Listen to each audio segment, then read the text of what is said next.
It is amazingly simple.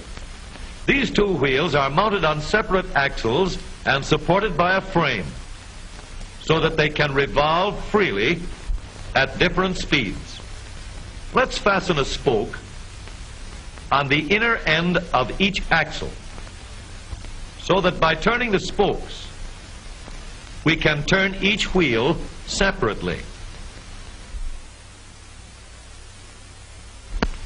With a bar or crosspiece, we can turn both wheels in the same direction at the same rate of speed. Let's get something to hold this bar in place so that it will press against the spokes. Notice that this support is not locked to the axle. It turns freely. Now we can spin the wheels by rotating the support. This is fine as long as both wheels are able to turn at the same speed. But let's see what happens when we go around the corner. With this arrangement, we cannot drive one wheel faster than the other.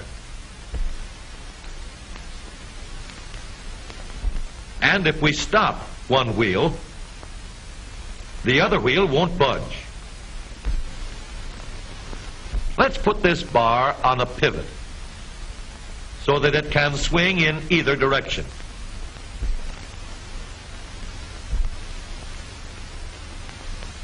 Now, the bar can still turn both wheels at the same speed. And because it pivots, it lets one wheel turn even when the other is stopped.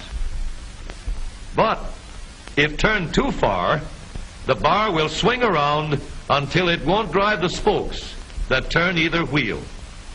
We need another crossbar and more spokes to carry on the job. When we stop one wheel, the crossbars will continue to push the spokes of the free wheel around.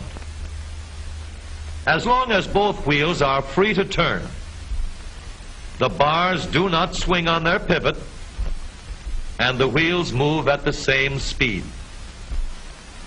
Now we have the working principles of a differential. To adapt the model for use in an automobile, we will have to make a few changes. In order to reduce the jerky action caused by wide spaces between the spokes, we will put in more spokes.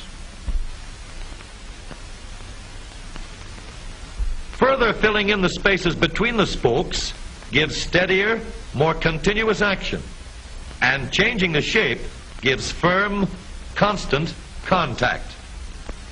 Now we can make the gears thicker and stronger, and we have differential gears. The edges are cut so that they will fit together more smoothly and silently, and another gear is added to share the work of driving the axles. The principle is the same. In order to turn the support and drive the wheels, we can fasten a large gear here, connected by a smaller gear to a source of power.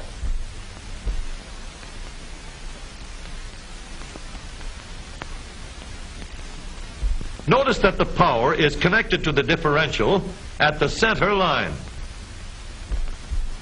We can make our model more compact by moving the gears closer together.